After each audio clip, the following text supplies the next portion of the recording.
The day has done all it needs to do. Now only stillness remains. Let your thoughts loosen, like threads unraveling in the dark. What comes next is not to solve or to chase, just a quiet story drifting close. Perhaps it's a voice that remembers you, or a silence that has waited patiently. Let it meet you where you are, and let it lead you gently into rest. The stagecoach rattled to a stop, its wheels groaning against the packed earth. Clara Wade stepped down, her boots sinking slightly into the damp ground. The air in Black Hollow was heavy, thick, with a fog that clung to everything like a second skin. She squinted through the mist, trying to make out the shapes of the town low rooftops. A crooked signpost, the faint outline of a church steeple, piercing the gray. The driver tossed her suitcase down with a thud, tipped his hat, and urged the horses onward before she could ask a single question. The hoofbeats faded, swallowed by the fog, leaving her alone in the quiet. Clara pulled her shawl tighter. She'd come to Black Hollow seeking a fresh start, a place to leave behind the ache of her husband's passing. The town had seemed right on paper, a small settlement in the west, far from the noise of cities and the weight of memory. But standing here now, with the fog curling around her ankles, she felt a prickle of unease. The air carried a scent of damp wood and something else, something old, like forgotten flowers left too long in a vase. She hefted her suitcase and started toward the boarding house she'd been told about. The street was narrow, lined with sagging wooden buildings that looked as if they'd grown tired of standing upright. A few lanterns glowed faintly, their light smudged by the mist. As she walked, a low, resonant sound rolled through the air, a single toll of a bell, deep and mournful. Clara stopped, her breath catching. It was midnight, or near enough, but the sound felt out of place, like a voice speaking when no one should be awake. She glanced around, half expecting to see a church nearby, but the fog obscured everything beyond a few paces. The bell tolled again, slower this time, as if weighing the silence before breaking it. Clara's heart quickened. She told herself it was just a church bell, nothing more, but the sound lingered in her chest, heavy as a stone.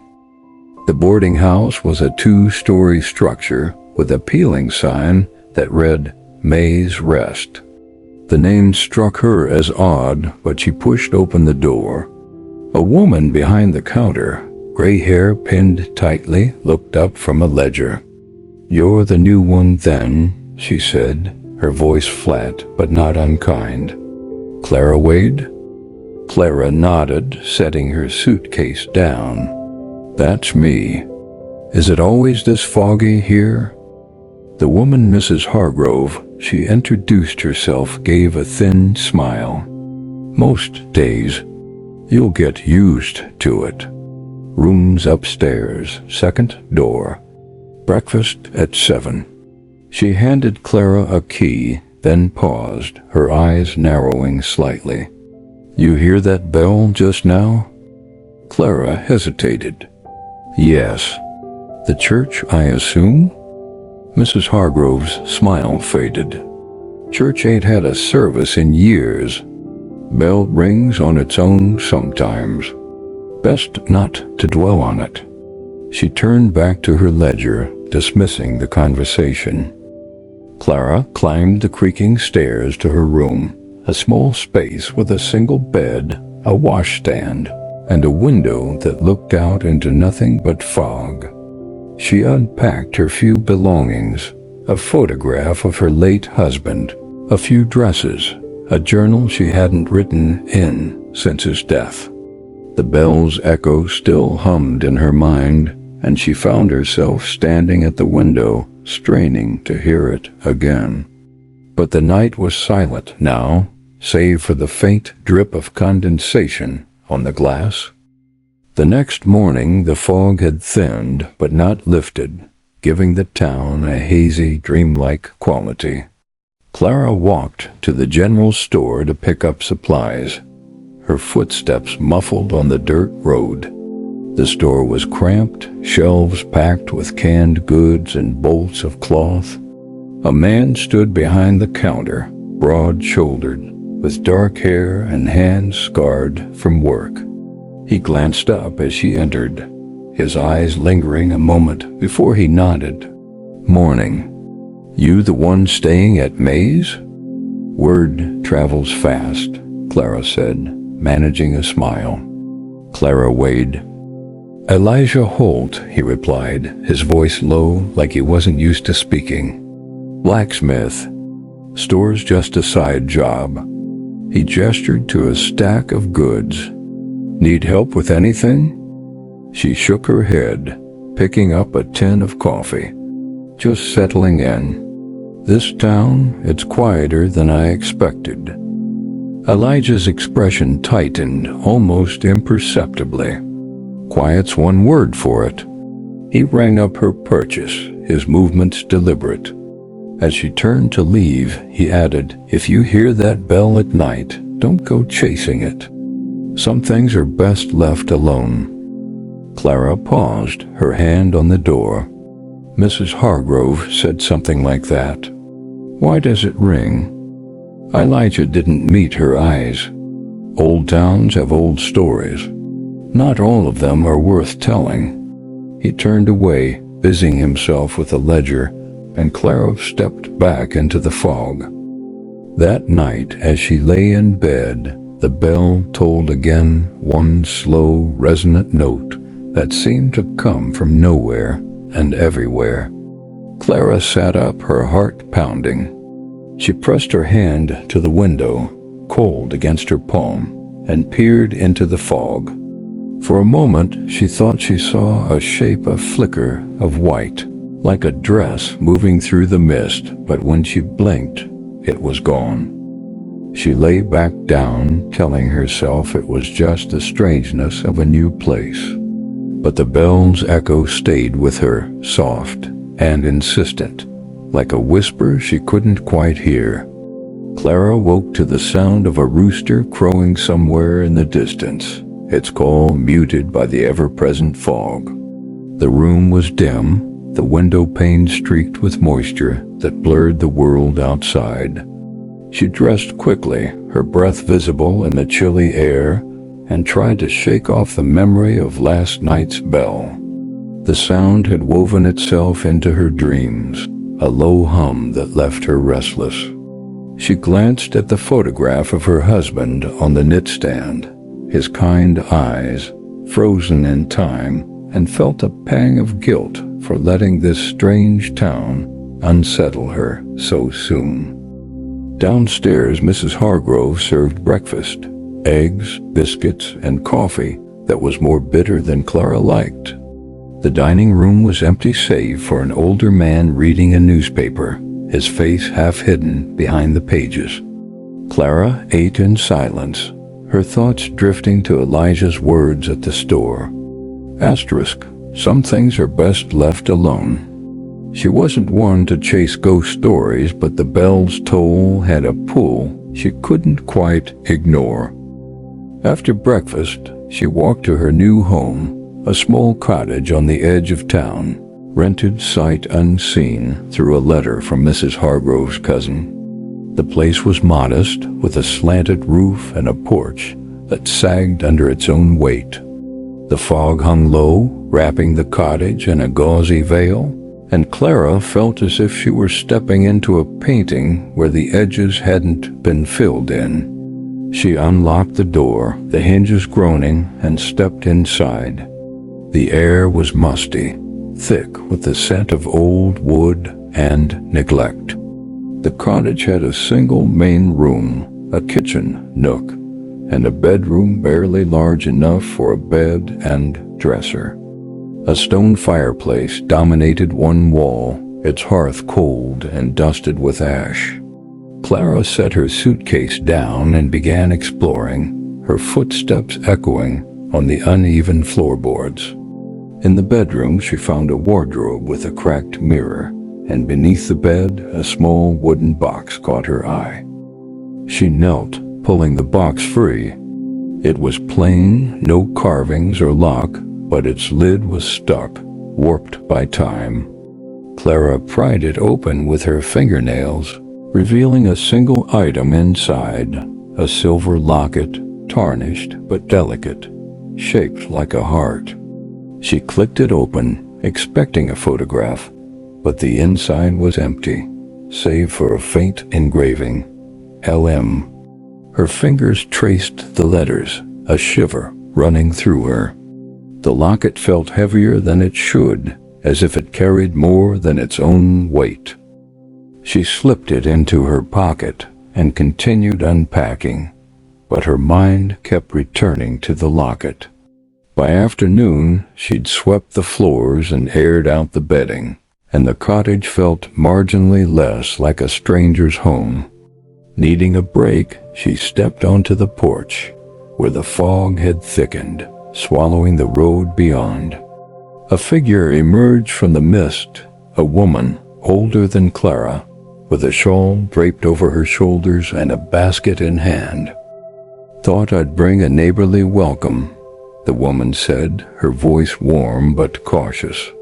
She held out the basket, filled with apples and a loaf of bread. "Name's Ruth Tanner. Live just down the way." Clara smiled, grateful for the gesture. Clara Wade, "Thank you, this is kind. I'm still getting my bearings here." Ruth's eyes flicked to the cottage, then back to Clara. "Takes time. Black Hollow's got its own rhythm. You settling in all right?" "Well enough," Clara said, gesturing to the porch. "Would you like to sit?" Ruth hesitated, then nodded, and they sat on the porch steps, the basket between them. The fog muffled the world, making their voices feel closer, more intimate. Ruth spoke of the town, its small joys like the spring fair, and its quirks, like the way the fog never seemed to lift. Clara listened, her fingers brushing the locket in her pocket. "Ruth," she said at last, "do you know anything about this place? Who lived here before me?" Ruth's expression shifted, a flicker of something Clara couldn't place. "Been empty a good while. Last I recall, it belonged to a young woman, years back. Lillian May, her name was. Sweet girl, but—" Ruth trailed off, her gaze drifting to the fog. "Lillian May?" Clara's heart skipped. She pulled the locket from her pocket, holding it up. "I found this inside. It's got elm engraved." Ruth leaned forward, her eyes narrowing. "That's hers, all right. She wore it always. Strange you'd find it here." She sat back, her voice lowering. "Lillian vanished one night. Oh, must be 10 years gone. Some say she ran off, others, well, folks talk. No one knows for sure." Clara's grip tightened on the locket. "What do you mean, vanished?" Ruth shook her head. "Just gone. Left her things behind, never a word. Town was different after that, quieter, like it lost something.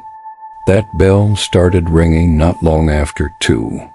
She glanced at Clara, her tone softening. "Don't let it trouble you. Old stories grow legs in a place like this." Clara nodded, but her mind was racing. The bell, the locket, Lillian May, it all felt tangled, like threads she couldn't yet see. Ruth stood, brushing off her skirt. "I'd best be going. You need anything, you come find me." "Thank you, Ruth," Clara said, watching her disappear into the fog. She stayed on the porch a while longer, the locket cool against her palm. The air was still, no sound, but the faint drip of water from the eaves. She told herself it was nothing, just a trinket, a coincidence. But as she stepped back inside, the cottage felt different, as if it were waiting for her to notice something she hadn't yet seen. That night, she placed the locket on the knit stand, its silver catching the flicker of her candle. She lay in bed, the fog pressing against the windows, and tried to sleep.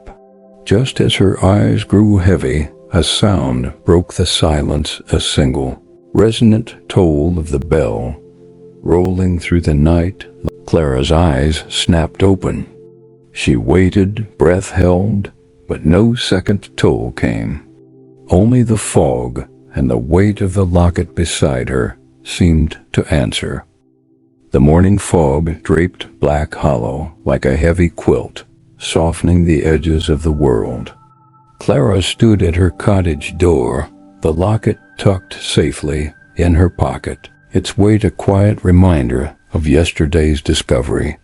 She'd slept fitfully, the bell's toll echoing in her dreams, mingling with Ruth's words about Lillian May. The town felt alive in a way she couldn't explain, as if it were watching her, waiting for her next move. She decided to see the church for herself, the source of the bell, or so she assumed.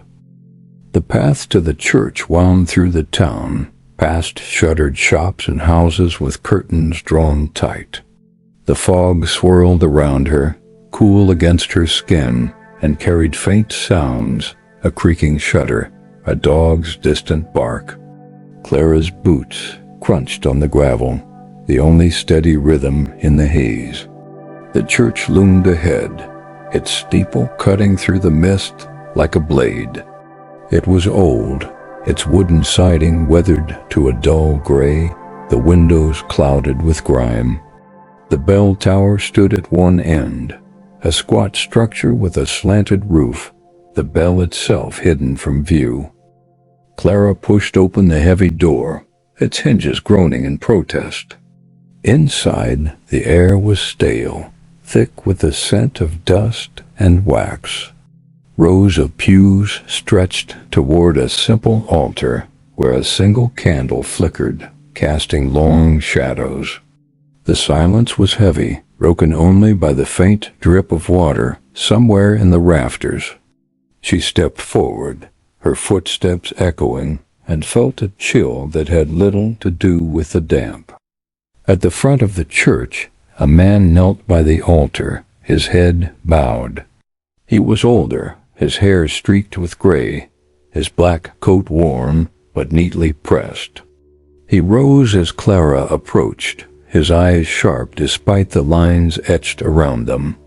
"You're new," he said, his voice low, almost swallowed by the vastness of the room. "I'm Reverend Poole. This is my church, such as it is." "Clara Wade," she said, offering a small smile. "I heard the bell last night. I thought I'd come see where it came from." The Reverend's expression tightened, just for a moment. "The bell," he said, as if the word itself were a burden. "It rings sometimes. Old mechanism likely. Wind or something." He turned, adjusting the candle on the altar, his movements deliberate. "Not much to see here." The congregations dwindled. Folk prefer their prayers at home these days. Clara glanced at the bell tower door, half hidden behind a faded curtain. "Can I see it?" "The bell, I mean." Reverend Poole paused, his hand still on the candle. "Best not," he said, his tone firm but not unkind. "It's a steep climb, and the tower's not safe. Boards are rotten. Besides, there's nothing up there but dust and rust." She nodded, sensing it was wiser to let the matter drop. But as she turned to explore the church, she felt his eyes on her, steady and unyielding. She wandered toward the side aisle, where a small table held the guest book, its pages yellowed and curling. She flipped through it, finding names and dates from years past, some smudged beyond reading. One entry caught her eye. Lillian May, June 1874, written in a delicate, looping hand. Her heart quickened. The locket in her pocket seemed to grow warmer. "Reverend," she said, turning back, "do you know anything about a woman named Lillian May? I heard she lived in my cottage once." Poole's face didn't change, but his hands stilled. "Lillian," he said softly, as if testing the name. "She was part of this town long ago. Good soul, but troubled. Best not to stir up old stories, Miss Wade. They don't bring peace." Clara wanted to press him, but something in his tone, a quiet warning, made her hold back. She thanked him and stepped outside, the fog reading her like an old friend. As she walked away from the church, she heard it again, a single low toll, rolling through the mist. She froze, her breath catching. The sound was clearer now, closer, as if the bell were calling her back. She turned, half expecting to see the tower glowing or trembling, but it stood silent, shrouded in gray. She started down the path, her thoughts racing. The fog seemed thicker now, curling around her like a living thing. And then, just for a moment, she saw a flicker of white in the mist, like a woman's dress, moving swiftly past the churchyard. Clara's heart pounded. She took a step toward it, then another, but the shape dissolved, leaving only the fog and the faint scent of lavender in the air. She stood there, her hand on the locket, her mind torn between reason and something else. It was just a trick of the light, she told herself. Fog played games with the eyes, but the lavender lingered, faint but undeniable, and the bell's echo seemed to hum in her bones. She hurried back toward her cottage, the town closing in around her, its secrets hidden just beyond her reach. That night, as she sat by the fire, the locket on the table beside her, she couldn't shake the image of that white shape in the fog. She'd never been one for ghosts or fanciful tailies, but Black Hollow was different. It felt like a place where the past didn't rest, where it lingered in the air, waiting to be noticed. She opened her journal, intending to write, but her pen hovered over the page. Instead, she traced the letters LM in her mind, wondering who Lillian had been and why her name seemed to follow Clara like a shadow. The fire crackled, and outside the fog pressed against the windows, thick and silent. Clara waited, half hoping, half dreading to hear the bell again. But the night stayed quiet, and she was left with only her thoughts, the locket and the faint, lingering scent of lavender that seemed to have no source. The fog hung low over Black Hollow, a constant veil that softened the morning light into a pale glow. Clara stood on her porch, a cup of coffee cooling in her hands, her thoughts tangled with the events of yesterday. The church, Reverend Poole's guarded words, the flicker of white in the mist, it all felt like pieces of a puzzle she hadn't meant to pick up. The locket rested in her pocket, its silver warmed by her touch, and she wondered again about Lillian May, a woman whose name seemed to whisper through the town. A creak from the yard drew her attention. Her fence, already sagging when she moved in, had given way entirely, one post leaning drunkenly into the earth. She sighed, setting her cup down. She'd need to fix it before the whole thing collapsed. The general store might have tools, or perhaps someone in town could help. Elisha Holt's face came to mind, his strong hands, his quiet demeanor. She'd pushed the thought away, chiding herself. She was here to start over, not to complicate things. Still, she found herself walking toward the blacksmith's shop, the fog parting reluctantly around her. The shop was a sturdy building at the edge of town, its chimney puffing faint smoke.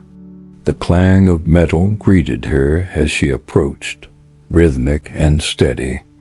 Inside, Elijah stood at an anvil, his shirt sleeves rolled up, sweat glistening on his brow. He glanced up, pausing mid-strike, and something flickered in his eyes, surprise maybe, or something softer. "Clara," he said, setting the hammer down. "Didn't expect you here." She smiled, feeling suddenly self-conscious. "My fence gave up the ghost. I was hoping you might have a spare post or know someone who could fix it." Elijah wiped his hands on a rag, his movements deliberate. "Fences I can handle. Let me finish this shoe, and I'll come take a look." He gestured to a stool by the forge. "Sit if you'd like." She perched on the stool, the warmth of the forge chasing away the morning chill. The shop smelled of iron and charcoal, grounding her in a way the foggy town hadn't. She watched Elijah work, his focus almost meditative, each strike of the hammer precise. There was a quiet strength to him, but also a shadow, something he carried in the set of his shoulders. "You've lived here long?" she asked, breaking the silence. "Born here," he said, not looking up. "Never saw much reason to leave." His tone was neutral, but there was a weight to it, like he'd left something unsaid. "Must be nice having roots," she said, her voice softer. "I've been moving around since, well, for a while." He glanced at her then, his eyes searching hers for a moment before returning to the anvil. "Roots can hold you down as much as they hold you up." He finished the horseshoe, plunging it into a bucket of water with a hiss of steam. "Let's see that fence." They walked back to her cottage, the fog swirling around them. Elijah carried a toolbox, his stride easy but purposeful. At the cottage he examined the broken post, kneeling to test the soil. "Ground's too soft," he said. "Needs a new post and some gravel. I can fix it, but it'll take an hour or two." "You don't have to," she began, but he waved her off. "Keeps my hands busy," he said, already digging out the old post. There was a gentleness in his voice, a contrast to his rough exterior, and Clara felt a warmth she hadn't expected. She brought him a glass of water, and they worked in companionable silence for a while, her handing him tools as he needed them.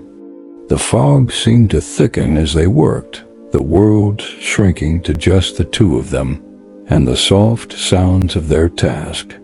At one point their hands brushed as she passed him a mallet, and she felt a jolt, small but undeniable. Elijah paused, his eyes meeting hers, and for a moment neither spoke. Then he cleared his throat, turning back to the fence. "Should hold now," he said at last, standing and brushing dirt from his hands. "If it gives you trouble again, let me know." "Thank you, Elijah," she said, meaning it. "Can I pay you for—" He shook his head.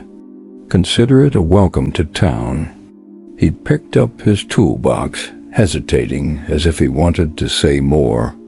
Instead, he nodded and started down the path, the fog swallowing him quickly. Clara stood there, her hand lingering on the new fence post, her heart beating a little faster than it should. She went inside, the cottage quiet except for the faint creak of the floorboards.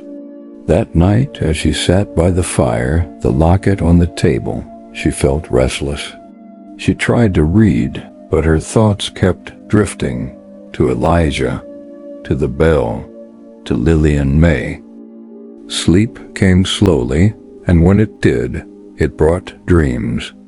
She saw a woman in a white dress standing in the fog, her face hidden. The woman's voice was soft, almost a song, but the words were clear. Asterisk, he promised me forever, but forever broke. Clara stirred, half awake, the voice lingering.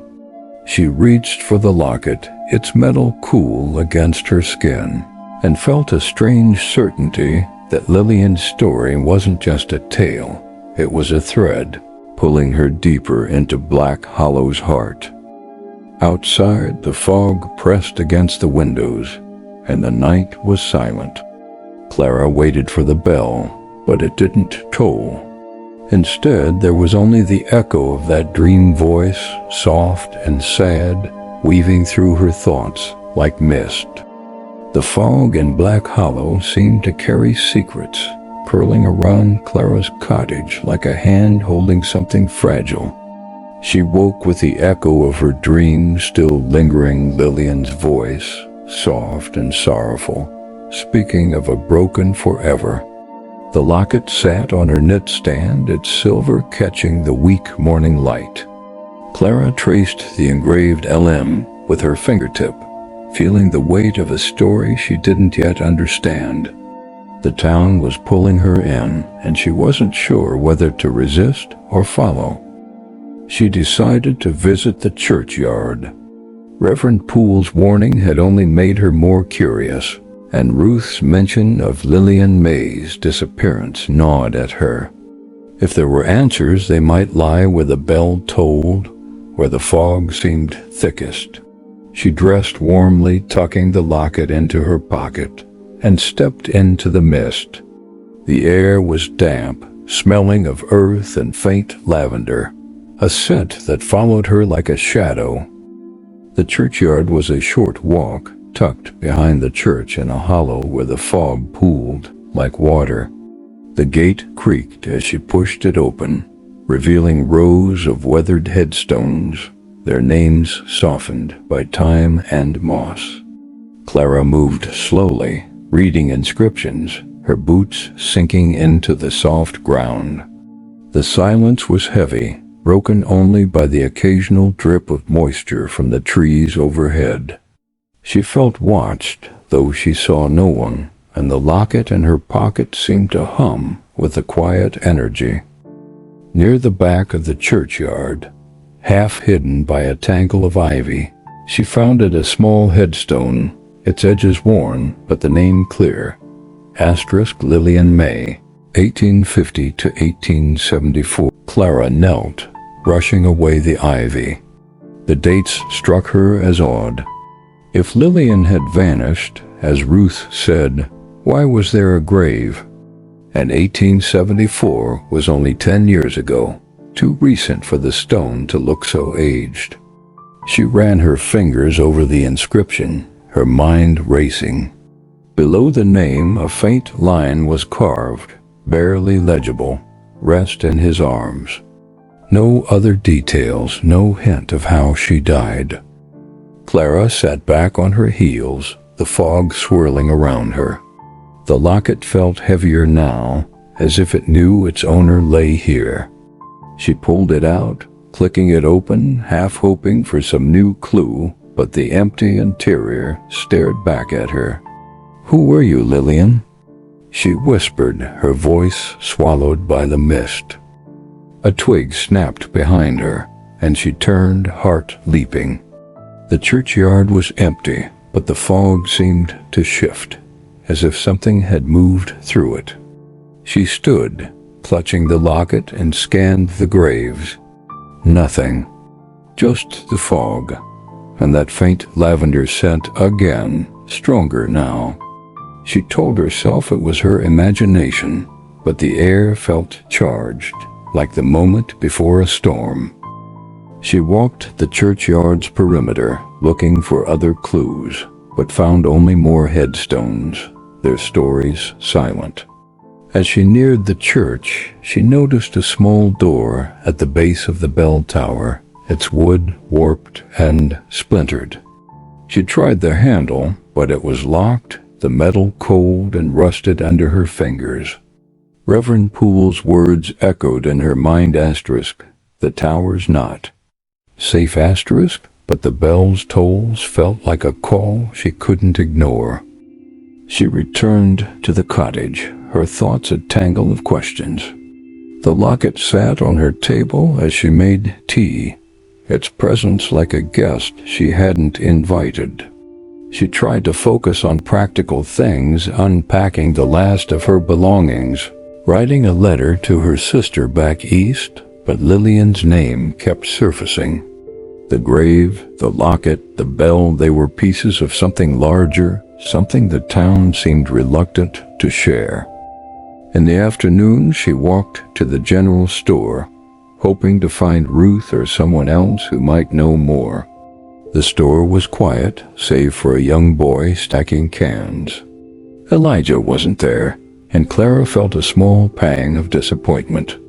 She bought a loaf of bread and some candles, then lingered, hoping to overhear something useful.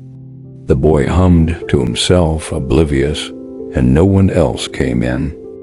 Back at the cottage, the fog had thickened, cloaking the world in a soft gray. Clara lit a fire, the crackle of wood a comfort against the silence. She opened her journal, intending to write about the churchyard, but her pen hesitated. Instead, she sketched the headstone, the shape of Lillian's name, the faint words beneath it. The act felt like a confession, as if she were admitting to herself that she was chasing something she didn't fully understand. That night, as she lay in bed, the locket on the knitstand, she listened for the bell. The fog pressed against the windows, and the cottage creaked softly, settling into the night. She closed her eyes, willing sleep to come, but her mind replayed the churchyard, the grave, the locked tower door, the snap of that twig. Just as she drifted off, it came a single, resonant toll, low and mournful, rolling through the fog like a heartbeat. Clara's eyes opened, her breath shallow. She waited, but no second toll followed. She rose, wrapping a shawl around her shoulders, and stood at the window. The fog was impenetrable, a wall of gray that hid the world. For a moment, she thought she saw that flicker again, a white shape, fleeting, near the edge of her yard. She pressed her hand to the glass, her heart racing, but the shape was gone. Only the fog remained, and the faint, lingering scent of lavender, curling through the cracks of the cottage like a memory. The fog and Black Hollow seemed to breathe, shifting with a rhythm Clara couldn't quite grasp. She woke with the locket's weight in her thoughts, its silver heart a quiet anchor to the mystery of Lillian May. The churchyard visit had left her unsettled, the grave's worn dates, the locked tower door, the fleeting white shape in the mist. She told herself it was just a new town playing tricks on her mind, but the bell's toll last night had felt personal, like a hand reaching out from the fog. Today was the town's weekly gathering, a small affair at the meeting hall where folks shared news and a meal. Clara saw it as a chance to learn more about Lillian, maybe even hear whispers about the bell. She dressed simply, tucking the locket into her pocket, and walked through the mist to the hall, a sturdy building with wide windows that glowed faintly in the gray morning. Inside, the air was warm, smelling of fresh bread and stew. Tables were set with mismatched plates, and a dozen or so townsfolk milled about, their voices low but lively. Ruth was there, stirring a pot, and waved Clara over with a smile. "Glad you came," she said, handing Clara a bowl. "Folks here don't bite, though they might talk your ear off." Clara thanked her and found a seat near the back, her eyes scanning the room. She recognized a few faces, the boy from the general store, Mrs. Hargrove wiping down a table, but Elijah was nowhere in sight. She felt a flicker of disappointment, quickly pushed aside. She was here for answers, not distractions. The meal began, and conversation flowed like the fog outside, soft and meandering. Clara listened, picking up fragments of town life-crop troubles, a lost horse, the endless fog. Then an older man with a weathered face mentioned the bell, his voice carrying a hint of unease. "Rang again last night," he said. Spoon paused over his bowl. "Third time this week. Ain't natural?" A woman across the table shushed him. "Don't stir that pot, Amos. It's just a bell. Just a bell that rings with no one pulling the rope," Amos muttered, but he dropped the subject under her glare. Clara's pulse quickened. She leaned toward Ruth, keeping her voice low.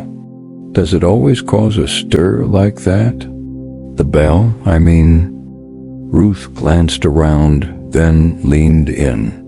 "Folks don't like talking about it. Started after Lillian May. Well, after she was gone. Some say it's her still calling out. Silly talk, but it sticks." Clara's hand brushed the locket in her pocket. "You said she vanished. Did anyone know her well?" Ruth hesitated, her eyes flicking toward the door. "Some did. Elijah Holt, for one. They were close back then. He don't talk about it, though. Best not to ask him direct." Before Clara could press further, the door swung open, and Elijah stepped inside, brushing fog from his coat. The room quieted for a moment, as if his presence carried a weight. He nodded to a few folks, his expression guarded, and took a seat near the front, far from Clara. She watched him, noting the way his shoulders tensed when Amos mentioned the bell again, quieter this time. The gathering continued, but Clara's attention stayed on Elijah. Ruth's words echoed. They were close. Close how? Friends? Family? Something more? The locket seemed to warm in her pocket, and she wondered if Lillian's story was tied to Elijah's silence. She caught his eye once, briefly, and he offered a small nod before looking away, his jaw tight. As the meal wound down, Clara helped clear plates, her mind buzzing. She stepped outside for air, the fog cool against her skin. The hall's warmth had made her restless, and the locket felt like a question she couldn't yet ask. She wandered toward the church, its steeple a faint shadow in the mist. The bell was silent now, but its presence loomed, a quiet challenge. Footsteps crunched behind her, and she turned to see Elijah, his hands in his pockets. "Didn't expect to see you out here," he said, his voice low, almost lost in the fog. "Needed a walk," she said, meeting his gaze. The gathering was lively. He gave a faint smile, but it didn't reach his eyes. "Folks talk too much sometimes. You settling in all right?" "Well enough," she said, hesitating. The locket burned in her pocket, and she took a chance. "Ruth mentioned you knew Lillian May. I found her locket in my cottage. It's got me curious." Elijah's face changed, a shadow passing over it. "Lillian," he said, the name heavy. "She was someone I cared about. Long time ago. That locket's better left alone, Clara." His voice was gentle but firm, like a door closing. She nodded, sensing the wall he'd put up. "I didn't mean to pry. Just trying to understand this place." He looked at her then, really looked, and for a moment she thought he might say more. But he only nodded. "Black Hollow's got a way of pulling you in. Be careful what you chase." He turned, disappearing into the fog, leaving her with the echo of his words. That night, Clara sat by her fire, the locket on the table. She didn't open it, but its presence was enough, a silent tether to Lillian's shadow. The fog pressed against the windows, and she listened for the bell, half dreading its toll. When it came a single resonant note, rolling through the night, she didn't startle. She closed her eyes, letting the sound wash over her, and felt the town's secrets drawing closer, like the fog itself. The fog in Black Hollow seemed to thicken with each passing day, as if the town itself were exhaling secrets. Clara woke with Elijah's words lingering. "Be careful what you chase," and the locket's weight in her pocket felt heavier, a quiet pull towards something she couldn't name. The bell's toll last night had been sharper, more insistent, ringing 3 times before fading into the mist. It was no longer just a sound. It felt like a voice, urging her to listen. She spent the morning tending to her cottage, sweeping the porch and mending a loose shutter, but her thoughts kept drifting to Lillian May. The grave, the locket, Elijah's guarded expression at the gathering. They were threads of a story she was only beginning to unravel. She needed more, something tangible, to anchor her questions. The cottage itself seemed the best place to start. If Lillian had lived here, she might have left other traces. Clara began searching, running her hands along the walls, checking for loose boards or hidden spaces. The cottage was small, but its age made it feel layered, as if it held years of lives within its walls. In the bedroom, she knelt by the fireplace, noticing a faint crack in the stonework. Her fingers traced the seam, and with a gentle push, a single stone shifted, revealing a shallow hollow. Inside was a small, leather-bound journal, its pages yellowed and edges curling like dried leaves. Her heart quickened as she opened it. The handwriting was delicate, the ink faded but legible. At the top of the first page, in that same looping script she'd seen in the church guest book, were the words, Lillian May, 1874. Clara sat back on her heels, the journal in her lap, the locket beside it. The fire crackled softly, casting shadows that danced across the pages. She read slowly, savoring each word. The entries were short, fragmented, like glimpses through a fogged window. Lillian wrote of the town, its quiet beauty, the way the fog felt like a blanket and a cage. But it was the later entries that caught Clara's breath. Asterisk, he says, we'll leave together when the time is right. I believe him, though my heart trembles. Another page dated weeks later. Asterisk, the bell rings for us, I think. It knows what we hide. The words were laced with love, but also fear, as if Lillian had been caught in something too big for her to hold. Clara closed the journal, her mind racing. Who was he? A lover, clearly, but someone forbidden, someone who'd left Lillian trembling. She thought of Elijah, his connection to Lillian, his reluctance to speak of her. Could he have been the one? No, his reaction at the gathering had been too raw, too protective. Not a lover, then someone closer, perhaps a brother or friend. She tucked the journal under her pillow, not ready to let it out of her sight. The locket stayed on the table, its silver glinting in the firelight. Clara felt a strange kinship with Lillian, a woman she'd never met, but whose words echoed her own loneliness, her own hope for something new. The fog outside seemed to press closer, as if it, too, wanted to read the journal's secrets. That afternoon, she walked to the general store, needing air and a distraction. The fog was thick, muffling the world, and the store was nearly empty when she arrived. Elijah was behind the counter, sorting nails into a jar. He looked up, his expression softening slightly. "Clara," he said, nodding. "You look like you've seen a ghost." She managed a smile, her hand brushing the locket in her pocket. "Just the fog playing tricks. You ever get used to it?" "Never," he said, his voice low. "It's like living in a dream you can't wake from." They talked for a while, small things, her cottage, the store's slow business, but Clara's thoughts kept circling back to the journal. She wanted to ask about Lillian to see if Elijah's walls would crack, but his warning from yesterday held her back. Instead, she bought a candle and some flour, lingering as he rang her up. "You're settling in all right?" he asked, his eyes meeting hers for a moment longer than necessary.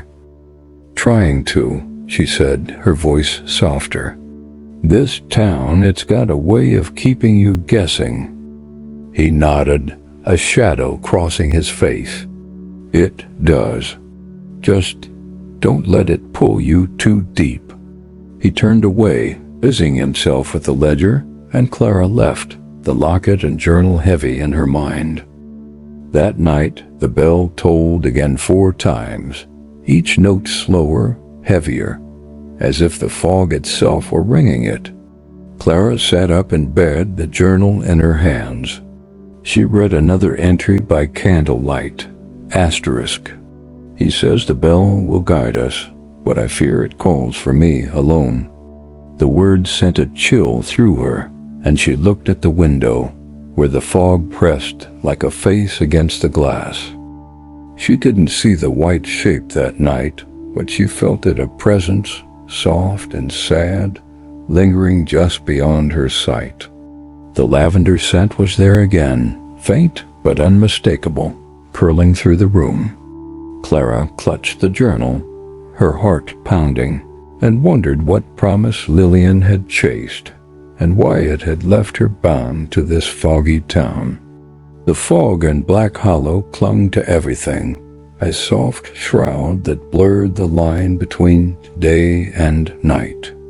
Clara sat at her kitchen table, the journal open before her, its pages whispering of Lillian May's hidden love. The words, "He says the bell will guide us," echoed in her mind, mingling with the bell's tolls from last night. 4 notes, each heavier than the last. The locket rested beside the journal, its silver heart catching the flicker of her candle.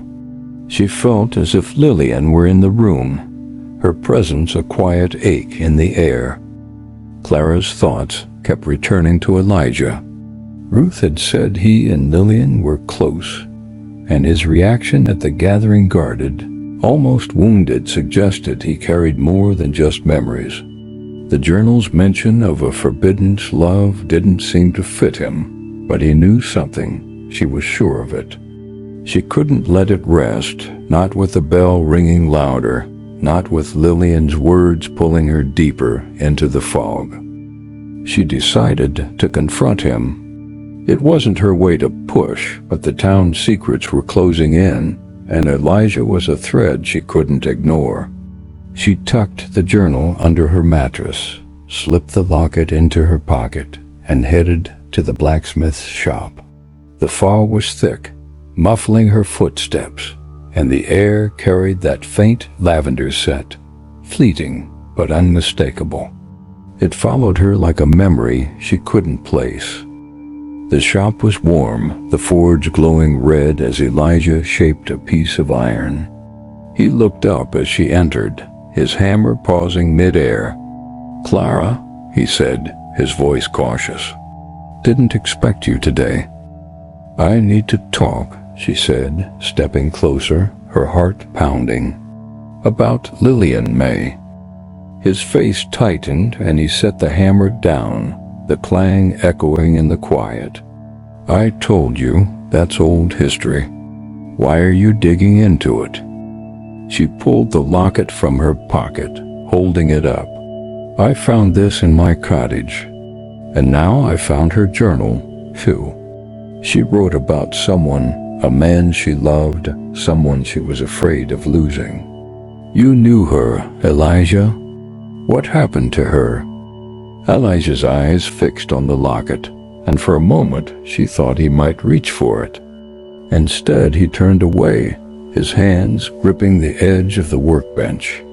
You don't know what you're stirring up?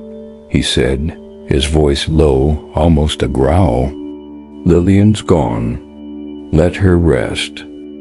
I can't, Clara said, her voice steady despite the knot in her chest. The bell keeps ringing, and I keep seeing something in the fog. Her journal talks about a promise, a love that was hidden. I think she wants someone to know. Elijah laughed, a bitter sound that cut through the warmth of the forge. Wants? You think she's out there, whispering to you. He turned back, his eyes dark with something like pain. Lillian was my sister, Clara. My little sister. And she's dead. That's all you need to know. Clara's breath caught. Sister. The word shifted everything, like a key turning in a lock. Your sister? She repeated, softer now. I'm sorry, Elijah. I didn't know. But why won't you talk about her? What happened? He ran a hand through his hair, his shoulders slumping. She was bright. Too bright for a place like this. Fell in love with someone she shouldn't have. Someone who promised her the world and left her with nothing. I tried to protect her, but I failed. His voice cracked and he looked away, the forge's glow casting shadows across his face. Clara stepped closer, the locket still in her hand. Who was he? The man she loved? Elijah shook his head. Doesn't matter now. He's gone too. Lillian's choices. They broke her. Broke us all. He met her eyes, his gaze raw. That journal, that locket, let them go, Clara. They won't bring her back. She wanted to push, to ask for a name, a reason, but the pain in his voice stopped her. I'm not trying to hurt you, she said quietly, but I feel like she's still here, somehow. The bell, the fog, it's like she's trying to say something. Elijah's expression soft, just for a moment, and she thought he might say more. But he turned back to the forge, picking up his hammer. If she's saying anything, it's not for you to hear. Go home, Clara. Stay out of it. She left the shop, the fog swallowing her as she stepped outside. Her heart ached for Elijah, for the weight he carried, but his words only deepened her resolve. Lillian's journal held more. She was sure of it, and the bell's tolls felt like a guide, not a warning. She walked home, the locket in her pocket, the lavender scent trailing her through the mist. That night, she read more of the journal by candlelight, her fingers trembling as she turned the pages. Lillian wrote of secret meetings by the church, of a man whose voice made her forget the fog. He says we'll be free, but the bell knows our sin. The words were heavy, laced with guilt and hope, and Clara felt a chill, as if Lillian were reading over her shoulder. The bell tolled then 5 times, slow and mournful, each note vibrating through the cottage. Clara closed the journal, her heart racing. She stood at the window, the fog thick and restless, and saw it again, a white shape, fleeting, near the edge of her yard. It didn't vanish this time, but lingered, a silhouette of a woman, her head bowed. Clara's breath fogged the glass, and when she blinked, the shape was gone, leaving only the fog and the echo of the bell. The fog in Black Hollow seemed to pulse, a living thing that carried the town's secrets in its folds. Clara woke with a start, her dreams haunted by the white silhouette she'd seen last night, its shape lingering like a half-remembered song. The bell's 5 tolls had echoed through her sleep, each note heavier, as if pressing against her chest. The journal lay under her pillow, Lillian's words a quiet tether to the mystery, and the locket on her knitstand gleamed faintly in the dawn's gray light. Elijah's revelation.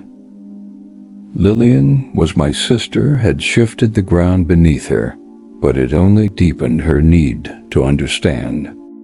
She spent the morning rereading the journal, searching for clues about Lillian's lover. The entries grew more desperate, laced with fear.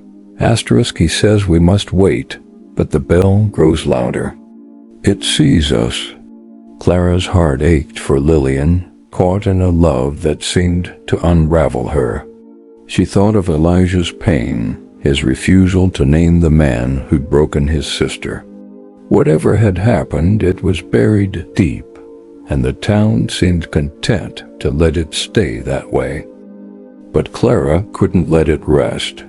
The bell's tolls, the white shape, the lavender scent, they were threads pulling her towards something the fog hid. She decided to return to the church, hoping to find more traces of Lillian. The journal mentioned meetings there, and the locked bell tower door still nagged at her. Reverend Poole's warnings felt like a wall, but walls had cracks. The fog was thick as she walked, muffling the world into a soft gray. The church loomed ahead, its steeple a shadow in the mist. The door creaked as she entered, the air inside cool and heavy with dust. The pews were empty, the altar's candle unlit. Clara moved toward the bell tower door, her footsteps echoing, and tried the handle again. Still locked, the rust flaking under her fingers.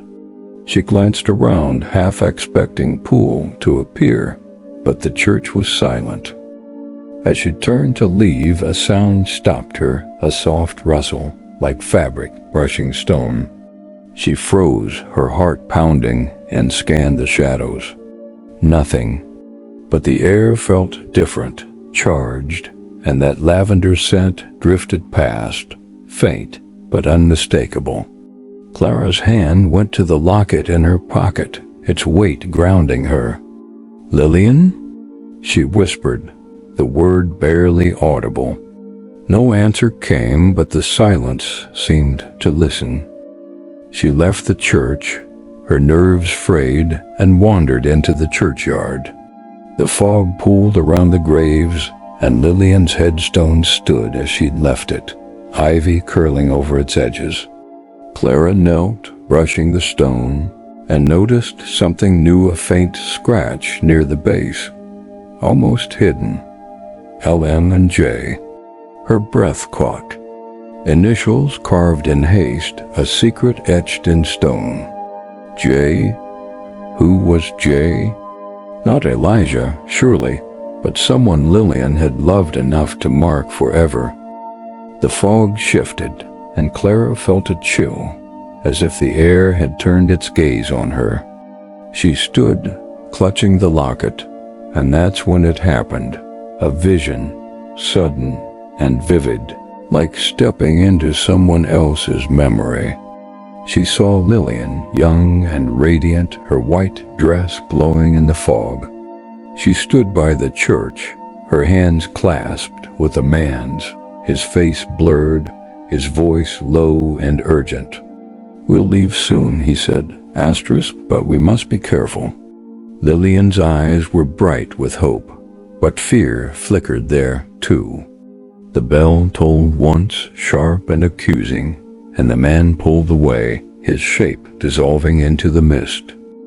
Clara gasped, the vision fading, her knees weak.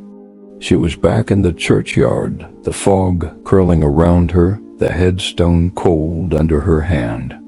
Her heart raced, and the locket felt warm, almost pulsing.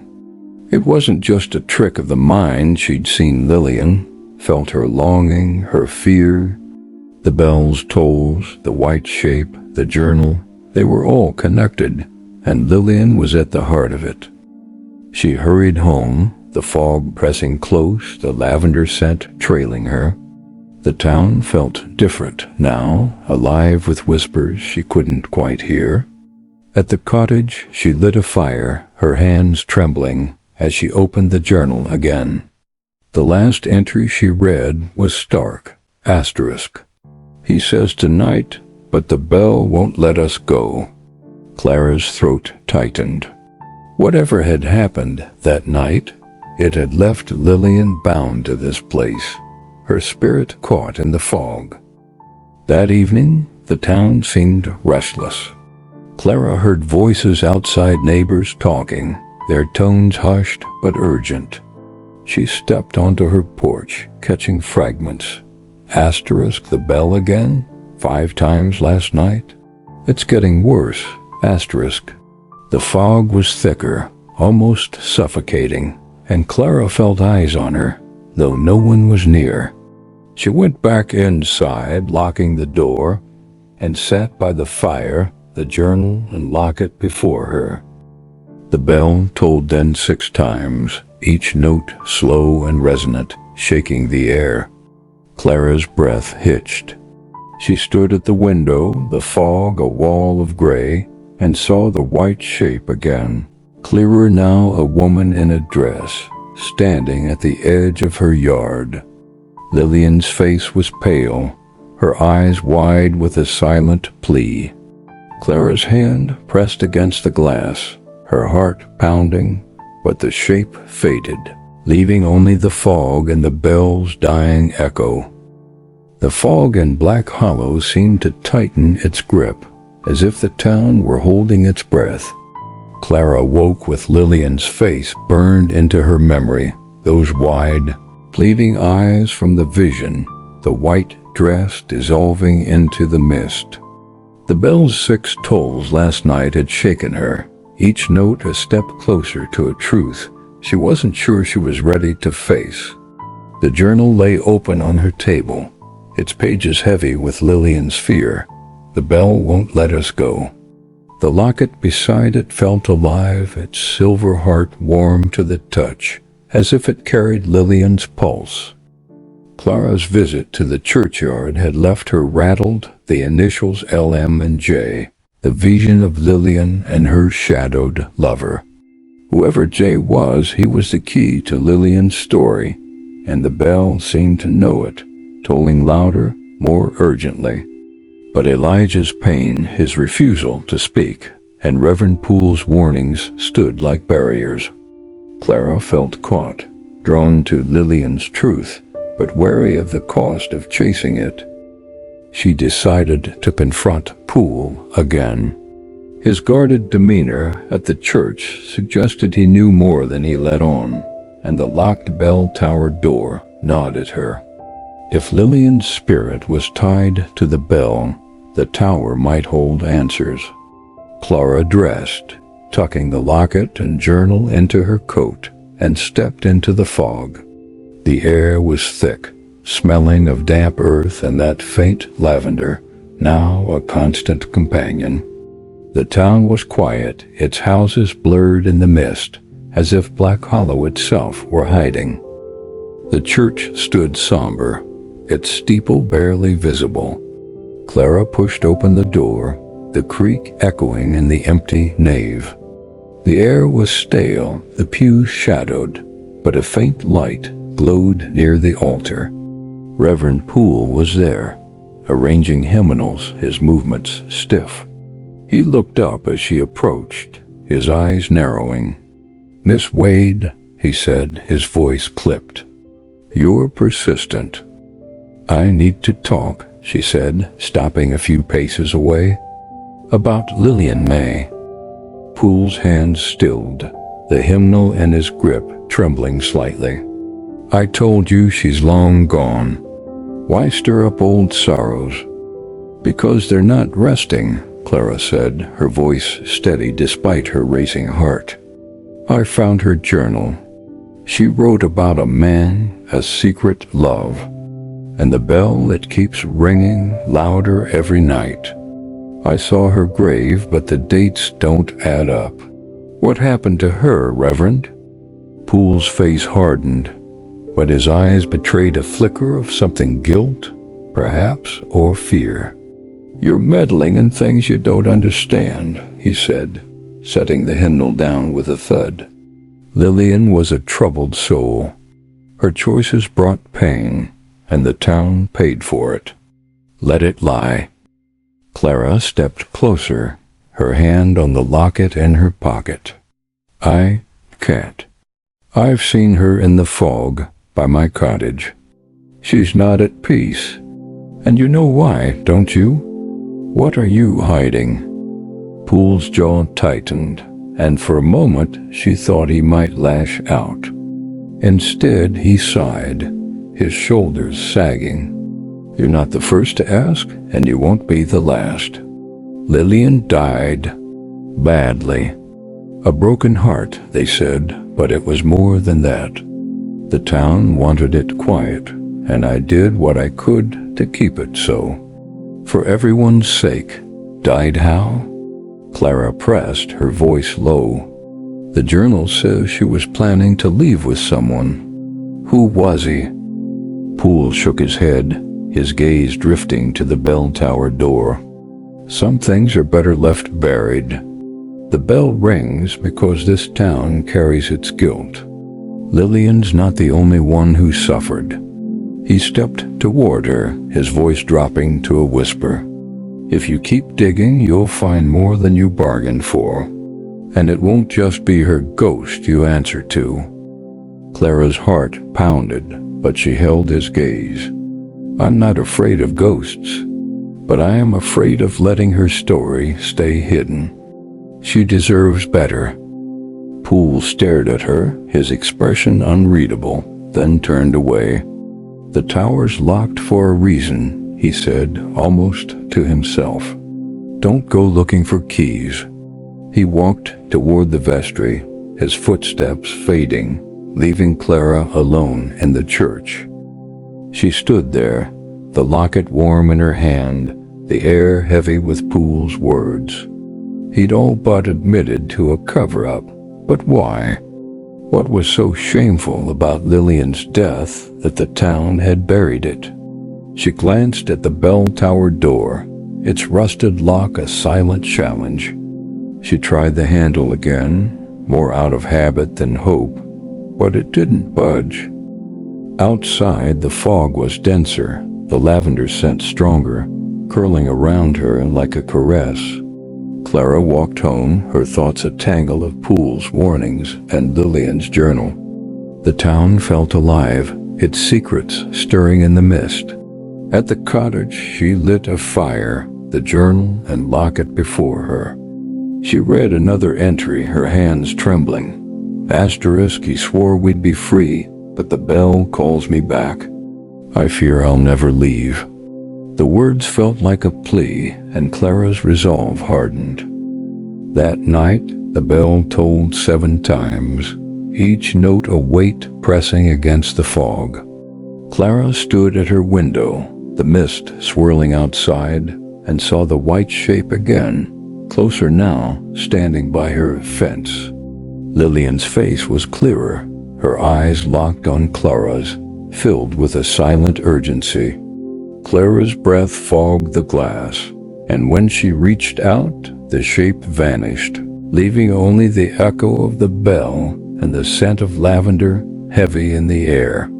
The fog and black hollow seemed to weave itself into Clara's thoughts, a constant murmur of secrets just out of reach. She woke with Reverend Poole's words echoing asterisk. The bell rings because this town carries its guilt asterisk, and the image of Lillian's ghostly face, urgent and pleading, burned in her mind. The bell's 7 tolls last night had felt like a summons, each note pulling her closer to a truth the town had buried. The journal and locket lay on her table, their presence a quiet insistence, and Clara knew she couldn't stop now. not when Lillian's spirit seemed to beg for release. Poole's admission that Lillian's death was more than a broken heart, that the town had hidden it, had lit a fire in her. The initials LMJ on the grave, the journal's talk of a forbidden love, Elijah's pain as Lillian's brother, it all pointed to a betrayal, one the bell wouldn't let rest. Clara needed more, something to tie the threads together. The church felt like the heart of it, and she wondered if Lillian had left other traces there, something Poole hadn't found. She dressed, slipping the locket into her pocket and hiding the journal under her mattress. The fog was thick as she stepped outside, muffling the world, the lavender scent trailing her like a whisper. The church loomed through the mist, its steeple a faint shadow. Clara hesitated at the door, Poole's warning ringing in her ears, "You'll find more than you bargained for." But she pushed inside. The nave was dim, the air heavy with dust and silence. No sign of Poole, only the faint creak of the building settling. She moved toward the altar, her footsteps soft, searching for anything out of place. The hymnals were neatly stacked, the candle unlit, but something drew her to the pulpit, a simple wooden stand with a worn Bible. She lifted the Bible, and beneath it, tucked into a crack in the wood, was a folded piece of paper, yellowed and brittle. Her heart quickened as she unfolded it, revealing Lillian's handwriting, the same looping script from the journal. It was a letter, short but heavy. Asterisk, my love, I cannot wait longer. Meet me at the tower tonight. The bell will guide us, or it will end us. Al asterisk. Clara's breath caught. The letter was to Jay, she was sure, a final plea before whatever had happened that night. The tower, the bell tower, locked and forbidden. She glanced at the tower door, its rusted lock a silent barrier. Lillian had met her lover there, and something had gone wrong, something that left her spirit bound to the fog. Clara tucked the letter into her pocket, her mind racing. She needed help, someone who knew Lillian's story, someone who might trust her enough to share it. Elijah. He was Lillian's brother, her protector, and though he'd pushed Clara away, his pain suggested he carried the same questions she did. She left the church, the fog swallowing her steps, and headed to the blacksmith's shop. The forge's glow spilled into the mist, and Elijah was there, shaping a horseshoe, his movements steady but tense. He looked up as she entered, his eyes narrowing. "Clara," he said, setting the hammer down. "You've got that look again. What is it?" She pulled the letter from her pocket, holding it out. "I found this in the church. It's from Lillian to someone she loved. She mentions the bell tower, a meeting. Elijah, I know she was your sister. I know you're hurting, but I think she's still here, trying to tell us something." Elijah's face paled as he took the letter, his fingers trembling as he read. For a moment he was silent, his jaw tight. Then he crumpled the paper in his fist. "You don't know when to stop, do you?"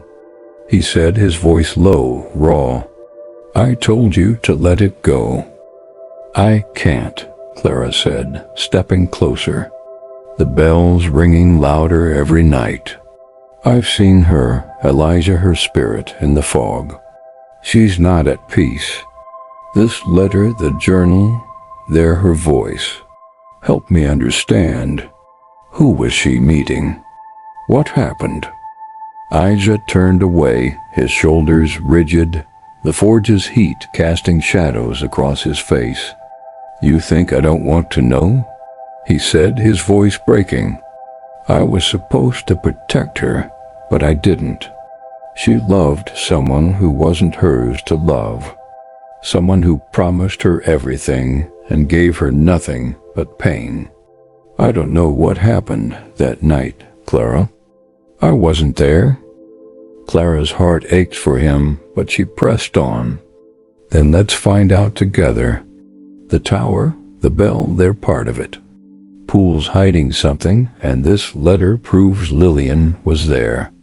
We can't let her story stay buried. Elijah looked at her, his eyes searching hers, and for the first time she saw a crack in his walls.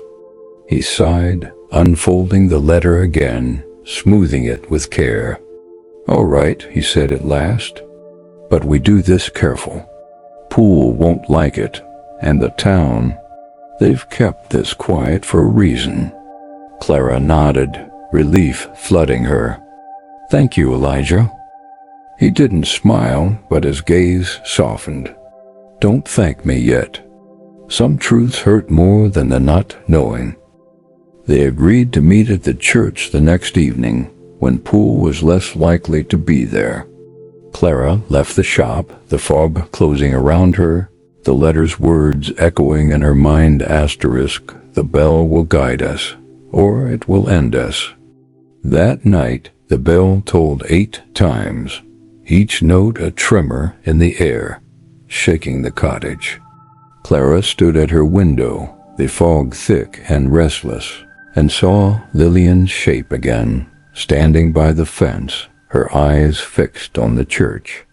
The lavender scent was heavy, and Clara felt a pull, as if Lillian were leading her toward the tower, toward the truth.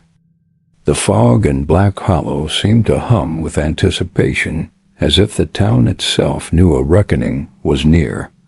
Clara woke with the weight of Lillian's letter in her thoughts.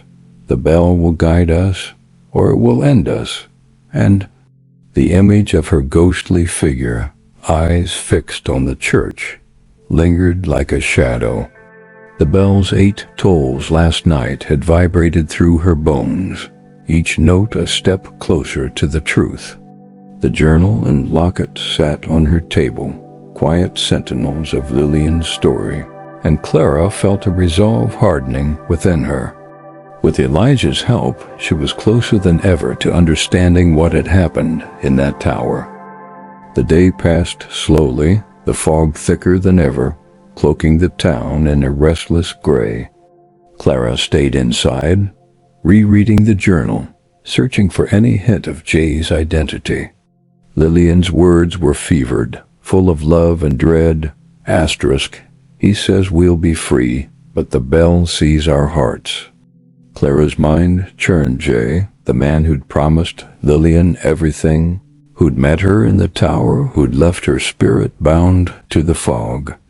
Elijah's pain, Poole's secrecy, the town's silence, it all pointed to a betrayal that had shattered more than just Lillian. By evening, the fog had grown so dense it seemed to press against her windows, the lavender scent heavy in the air. Clara dressed warmly, tucking the locket and letter into her pocket, and slipped out to meet Elijah at the church. The town was hushed, its lights dimmed by the mist, and her footsteps were swallowed by the damp earth. The church loomed ahead, its steeple a faint outline, the bell tower silent, but waiting. Elijah was already there, leaning against the churchyard gate, his face half hidden in shadow.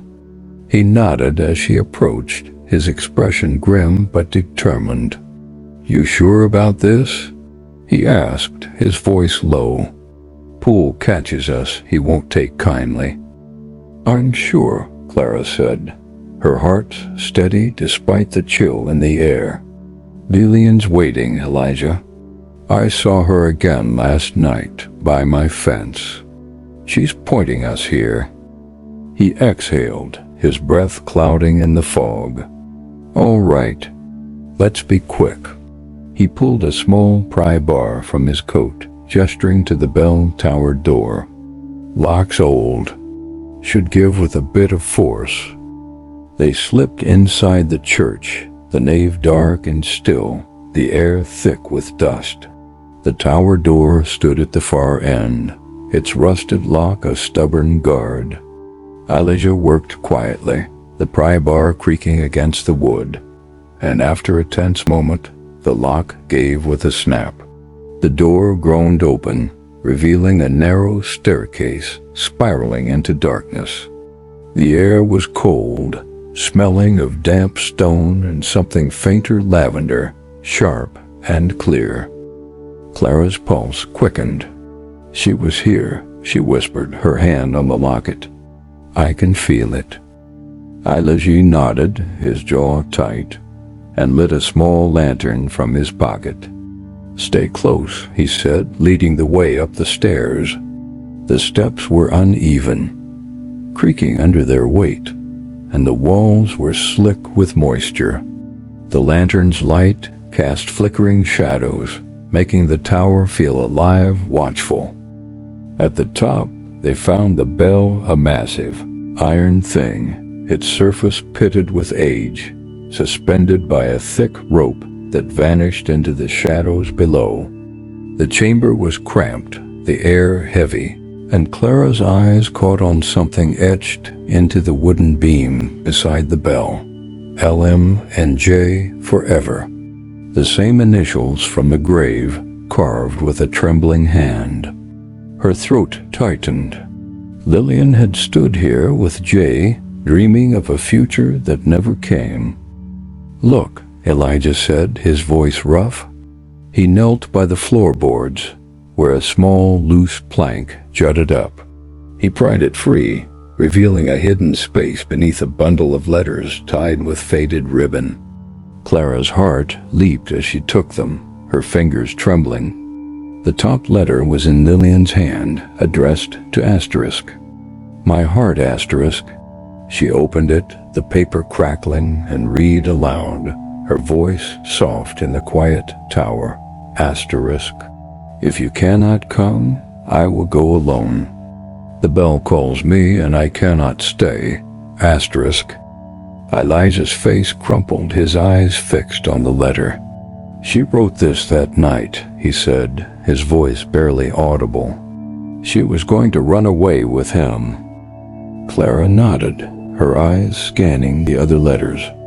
One caught her attention, written in a different hand, bold, hurried.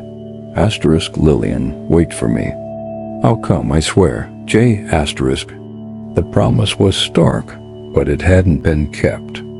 Clara felt a pang, imagining Lillian waiting in this tower, the bell tolling, her hope fading into despair.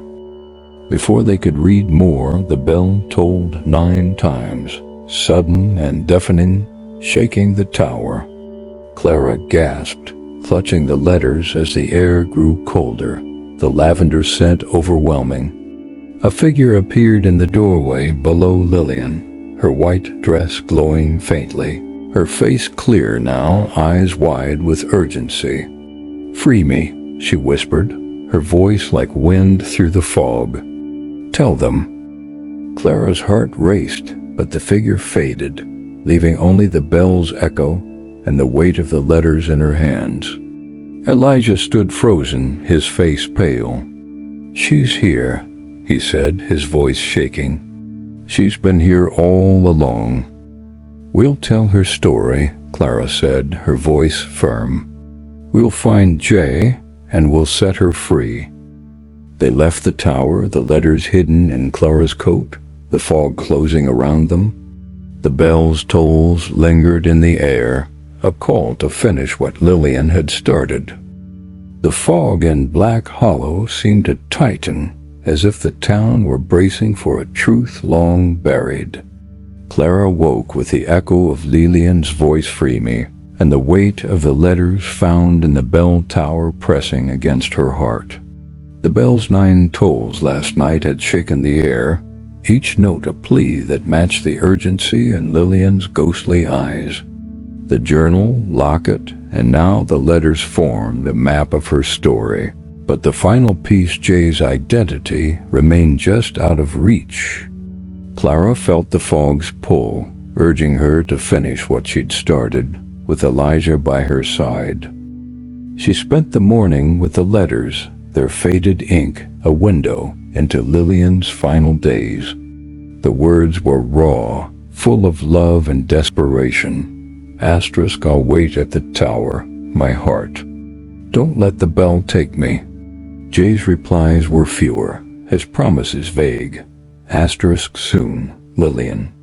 Trust me. Clara's heart ached for her, imagining her alone in the tower, the bell tolling her hope away. Elijah's pain, his guilt over failing to protect his sister, made sense now. He hadn't known the full story, but he'd carried its weight all these years. Clara knew they needed to confront the truth together. She tucked the letters into her coat, alongside the locket, and walked to the blacksmith's shop. The fog was dense, the lavender scent sharp as if Lillian were guiding her steps. The shop's forge glowed faintly, but Elijah wasn't at the anvil. She found him in the back, sitting on a stool, staring at an old photograph, a young woman, smiling, with Elijah's eyes. Lillian. He looked up, his face weary. Clara, he said, setting the photograph down. Couldn't sleep, could you? She shook her head, pulling out the letters. I read them all. She loved him, Elijah, but he let her down. We need to know who Jay was. For her. Elijah's jaw tightened, but he nodded, taking the letters. His fingers traced Lillian's handwriting, his eyes distant. I should have stopped her, he said, his voice low. She was so stubborn, so sure he'd take her away.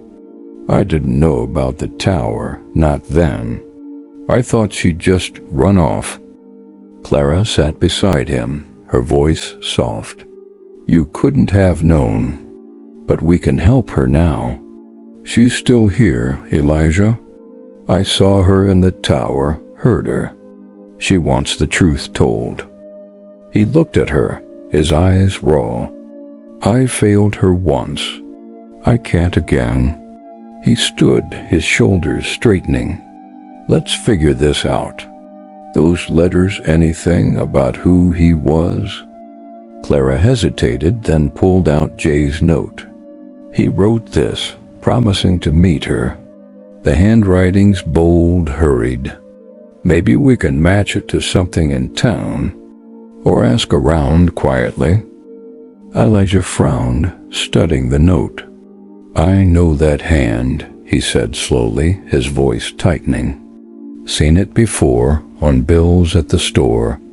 Can't place it, but it's familiar.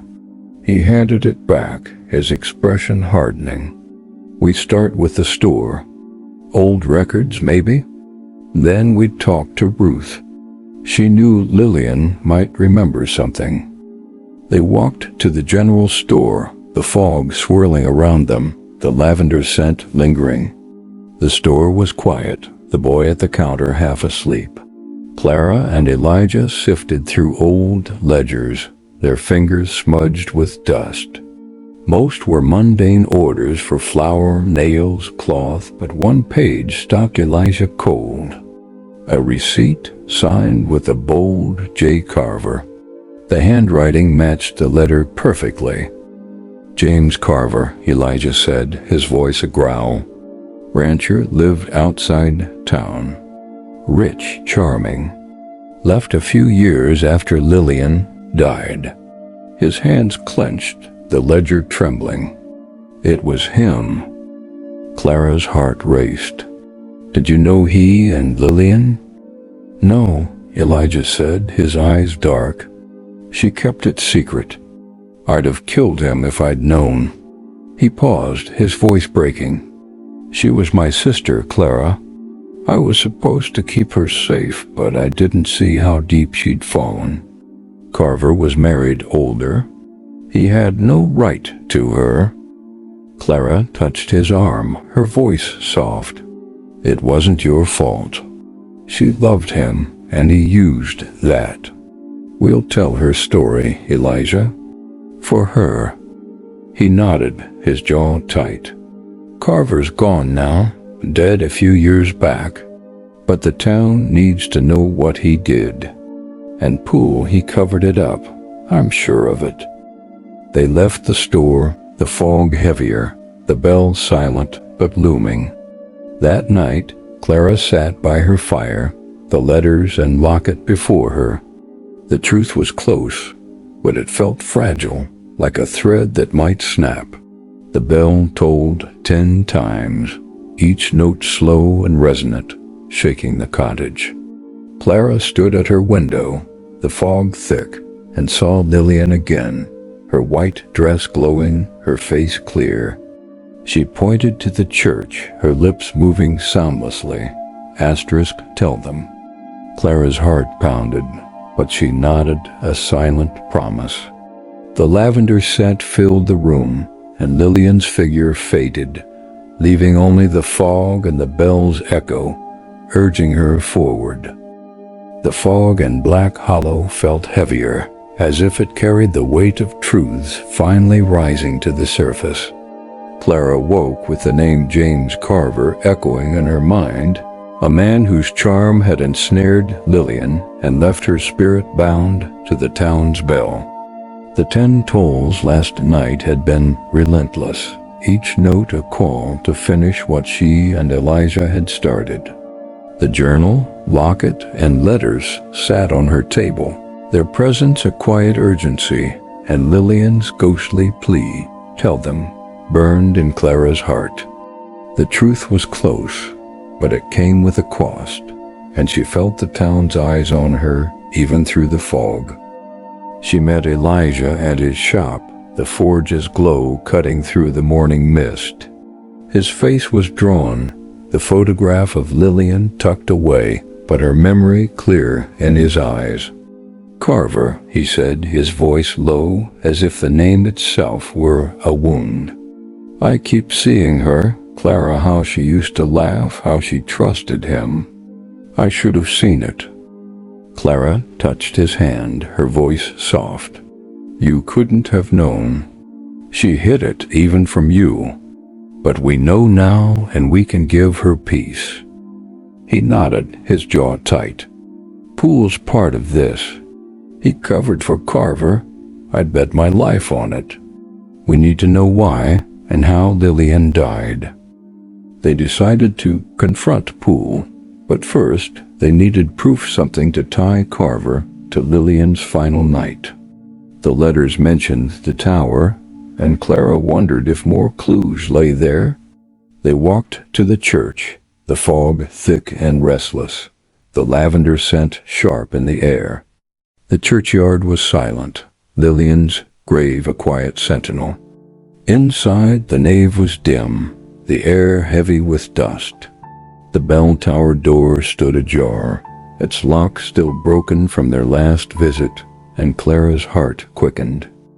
They climbed the narrow stairs, Elijah's lantern casting flickering shadows. The bell loomed above, its iron surface cold and still. Clara ran her fingers along the wooden beams, searching for more carvings, more secrets. Near the base of the bell, half hidden by cobwebs, she found it a small, scratched note, not in Lillian's hand, but Carver's bold script. Asterisk L, I'm sorry. I can't come. Forgive me. Clara's breath caught. He'd left her waiting, alone in the tower, the bell tolling her despair. I let you read the note, his hands trembling. He abandoned her, he said, his voice raw. She went to that tower for him, and he never came. Clara nodded, her throat tight. But how did she die? The grave says 1874, but Ruth said she vanished. Something happened here, Elijah. They descended the stairs, the note tucked safely in Clara's pocket. Outside, the fog seemed to watch, its swirls almost deliberate. They found Poole in the vestry, sorting papers, his face paling as they entered. You again, he said, his voice sharp.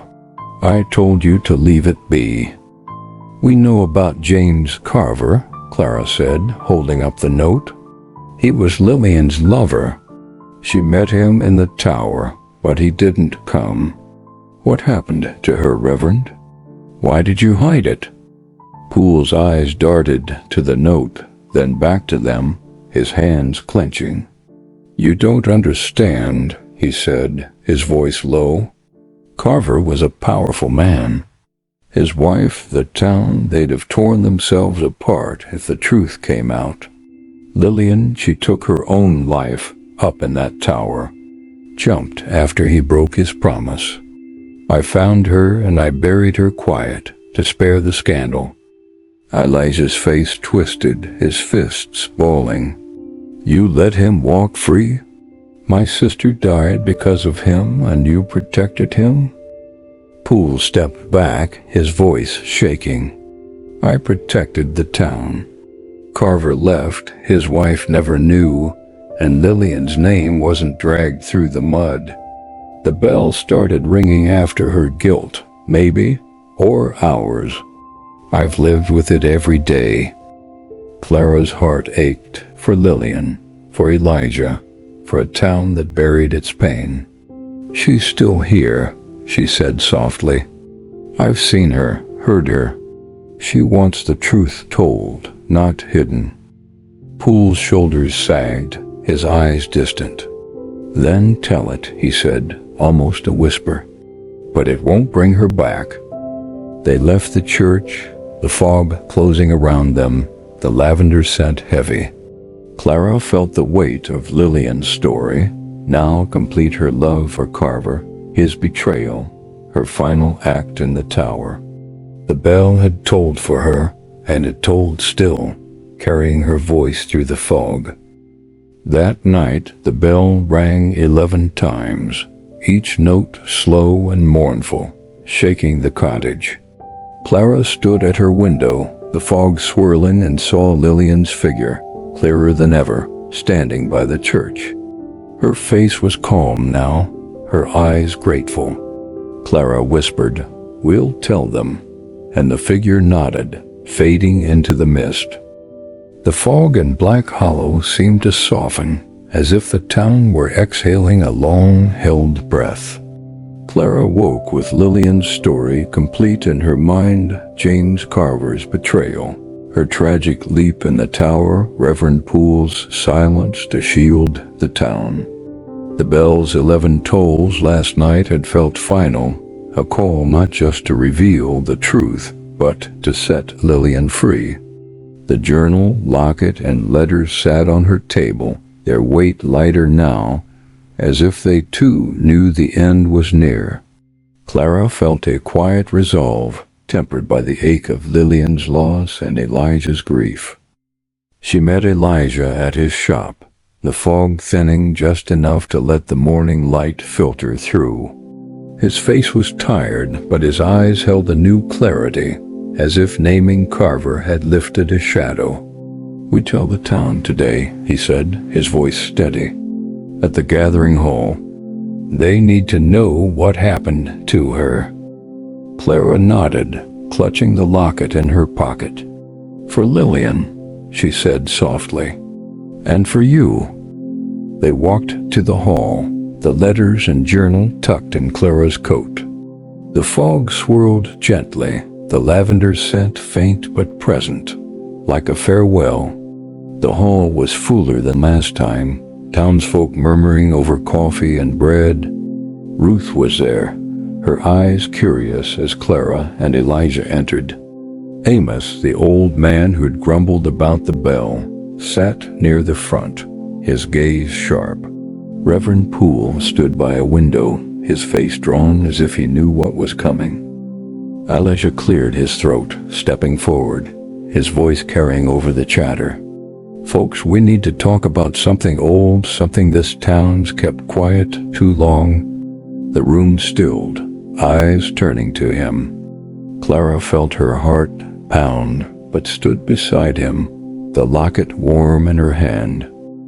Lillian May was my sister, Elijah said, his voice rough but firm. 10 years ago, she died in the bell tower, and we've all pretended it didn't happen. She loved James Carver, a man who promised her freedom but left her waiting.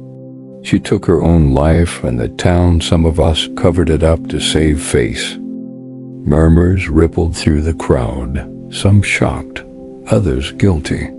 Poole looked down, his hands clasped tight. Clara stepped forward, holding up the journal and letters.